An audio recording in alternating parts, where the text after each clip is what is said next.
Okay. అంటే ఈ బ్రెయిన్‌లో ట్యూమర్స్ అనగానే చాలా భయమేస్తది.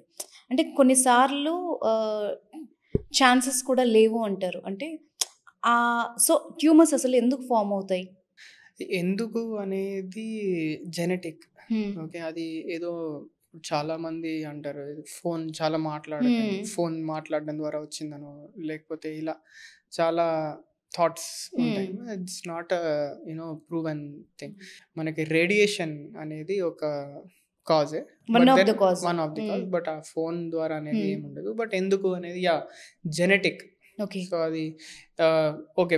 మళ్ళీ మన పేరెంట్స్‌కో, గ్రాండ్ పేరెంట్స్‌కో ఉంటే మనకి వచ్చింది అనేది కూడా మనం చెప్పలేం. సో, హ్మ్. మన జెనెటిక్ మేకప్‌లో ఏదో ఒక చిన్న మ్యూటేషన్ గాని, ఏదో ఎక్కడో ప్రాబ్లమ్ ఉండటం ద్వారా మనకి ఆ ట్యూమర్ అనేది ఫార్మ్ అవుతది.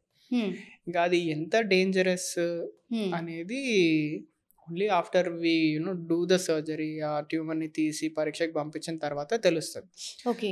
మెజారిటీ ఇప్పుడు మనకి చాలా ట్యూమర్స్‌లో ఈవెన్ క్యూర్ కూడా చేయొచ్చు. ఇప్పుడు ఒక్కసారి ఇంకా ట్యూమర్‌ని తీసేస్తే మళ్ళీ రాదు. హుహు. అలాంటి ట్యూమర్స్ కూడా చాలా ఉంటాయి. సో, ఒక్కసారి ట్యూమర్ అనంగానే భయపడాల్సిన అవసరం అయితే లేదు. హ్మ్. ప్రాపర్‌గా స్టెప్ బై స్టెప్ మనం వెళ్లి దానికి సొల్యూషన్ ఒకటి చూసుకొని we have to deal with it.